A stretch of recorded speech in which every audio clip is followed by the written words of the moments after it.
Hello, everyone, and welcome to my WWE NXT review for July 27th, 2021.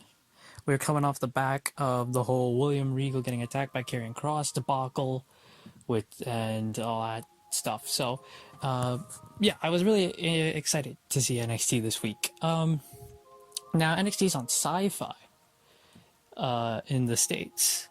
So these next 2 weeks are pre-recorded, and I found that out the hard way this week because I was expecting Karrion Kross to come out because I heard the news they had to reshoot his stuff because the crowd was chanting Jeff Hardy at him. You've probably all heard the news by now, but I heard it and I'm like, oh, I'm excited to see him come out and see like the fake segment, but it wasn't. So it's probably next week's segment is when they're going to do it. But anyway, we started NXT off today with Tommaso Ciampa and Timothy Thatcher versus Pete Dunne and Oney Lorcan. I couldn't give two shits. I don't care about Timothy Thatcher and Tommaso Ciampa. I don't. Tommaso Ciampa works well as a singles guy, and Timothy Thatcher can do whatever the hell he wants. I don't care. I don't like this Tommaso Ciampa Timothy Thatcher thing. It sucks. So during the match, Timothy Thatcher was like tackled by a guy. I swear to God, I thought it was Danny Burch. No short of a lie. I thought, I'm like, oh my God, is Danny Burch back? No, it's Rich Holland. Who is Rich Holland? I don't know. My dad told me some guy from NXT UK who came and got injured, and I don't care. But Pete Dunne hit the bitter end, pinned Tommaso Ciampa, and won for the team. Cool. I saw on YouTube this past week the better end, which is a bitter end, like he does the normal pump handle thing into a tombstone, and that shit rules. We need to bring that back. Probably not though, because like Undertaker and all that stuff, so that sucks. But that moves that's like a break glass finish for Pete Dunne. We need to bring that. Samoa Joe then came out. He threw in a little tiny black table, like the ones you buy at Walmart. And then he brought down like the little contract folder, and he told William Regal to come down. I'm like, oh damn, Regal's still alive? Because I thought they were gonna go a week without him. But no, Regal comes down. He's got like a bruised eye, and Samoa Joe opens his little contract folder, and he gives Regal paper and goes, "I quit. I am no longer enforcer." And then he tells Regal, "But if you sign this other paper, you bring me back as a performer, an actual wrestler." And Regal just instantly just goes, "Yep, okay," and he just signs the damn thing. Then Joe gives him a third paper and goes, "You sign this paper, then you are signing off on a match between myself and Karrion Kross for the NXT Championship at NXT 36. And Regal stares at Joe and signs the paper. And then we're done. That's it. That's the seg. I loved this.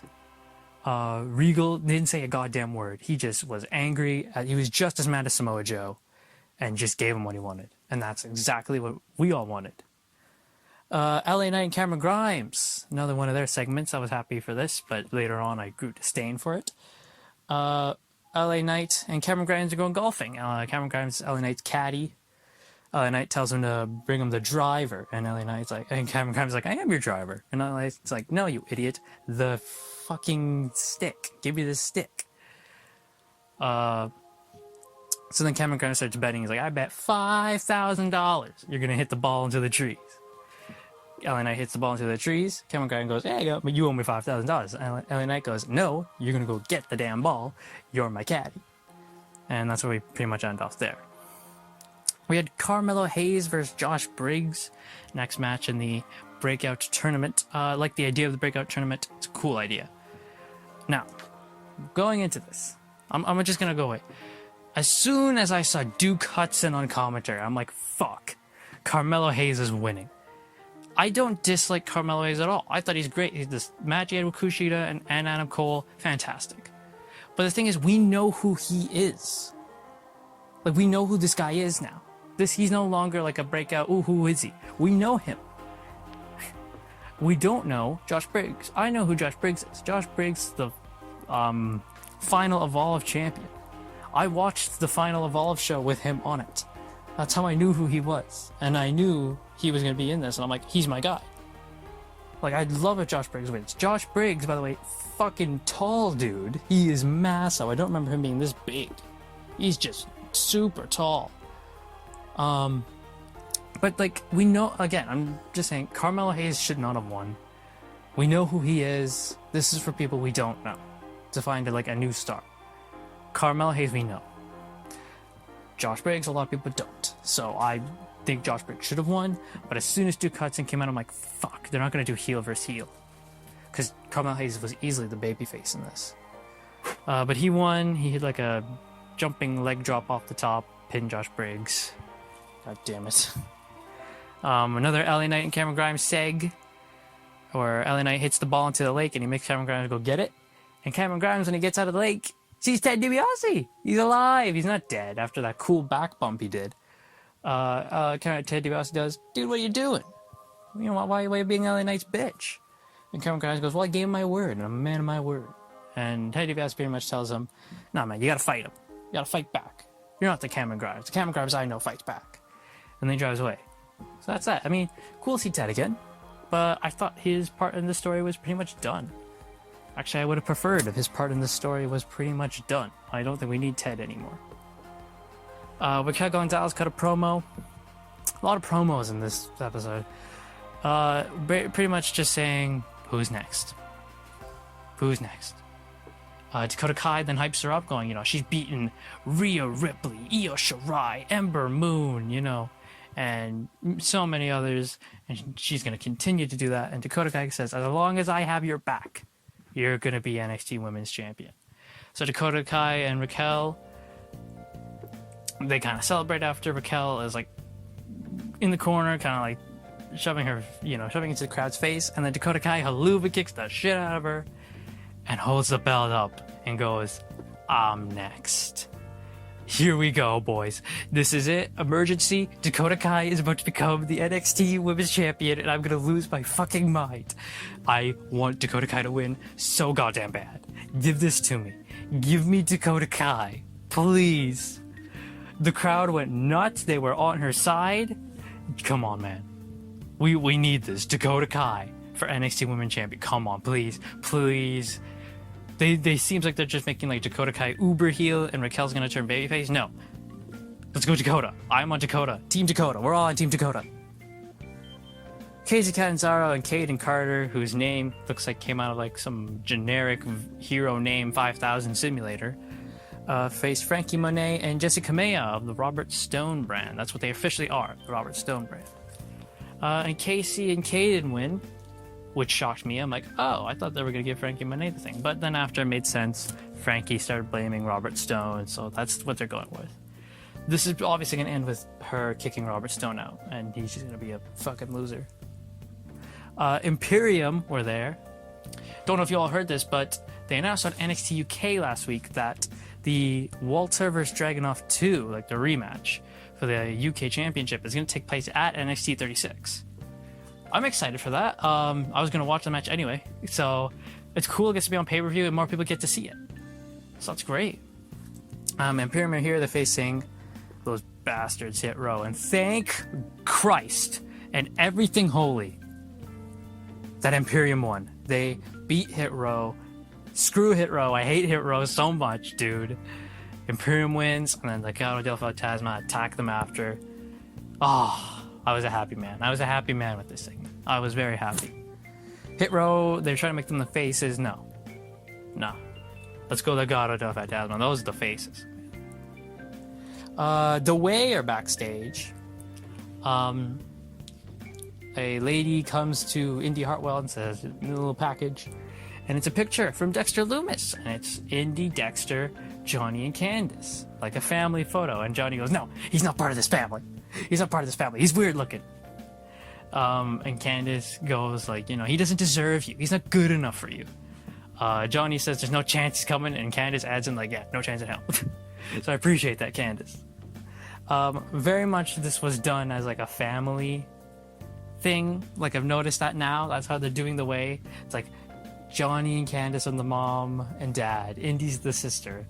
And Austin's just the younger brother. Like, Indy's the older sister with the boyfriend who the parents don't approve, and Austin Theory is the younger brother who just wants the family to get along. So that's cool. They agree next week, and it is announced next week, to a love her or leave her match. Johnny Gargano versus Dexter Lumis. You've probably already seen the spoilers on who wins this, so I'm not going to spoil it for you. But yeah, I know the result to this. That'll be cool to actually watch the match. Another LA Knight golfing segment. I was tired of this by this point. Grizzled Young Veterans are there, and they're telling LA Knight, like, hurry the hell up, man. What's taking so long?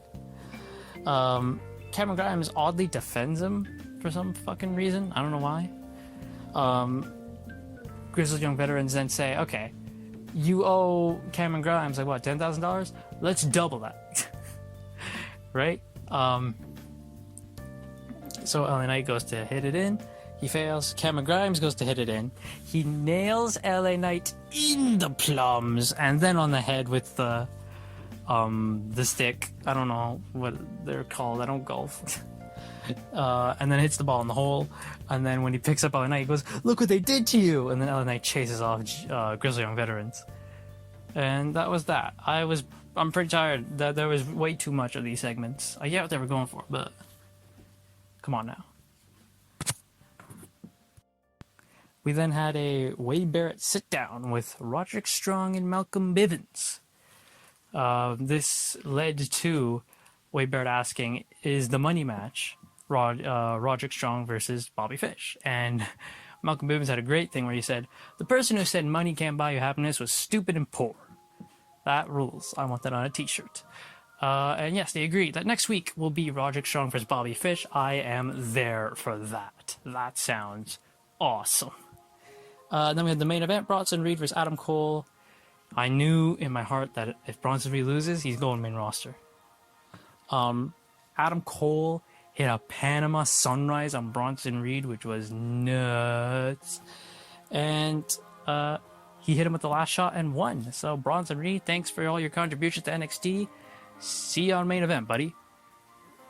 And then after the match, when Adam Cole's celebrating up the ramp, God damn it, Kyle O'Reilly showed up and attacked him. I am sick and goddamn tired of this feud, man. Go away, Kyle. You lost. Just deal with it. He hit Adam Cole with, like, I think he went for a brainbuster on the stairs, but it was turned more into like a suplex, and it was gnarly. It was nasty and cool looking. But I'm tired of this feud. I want it to be over.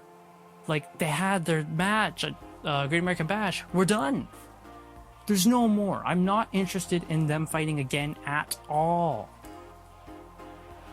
So that ends NXT. This episode was really segment heavy and not match heavy at all. Like, I'm here for NXT for the matches. That's what we're mainly here for wrestling, is the matches. Yeah, storylines are cool and all, but just like, this felt like very Raw and SmackDown-esque, where they just did a bunch of backstage segs and promos and focused very little on the matches, which I'm here for the matches. This is why I like Dynamite so much. They mainly just focus on matches. But yeah, that was the show. So, hope you all enjoyed my review. I'll be here next week for the next episode of NXT.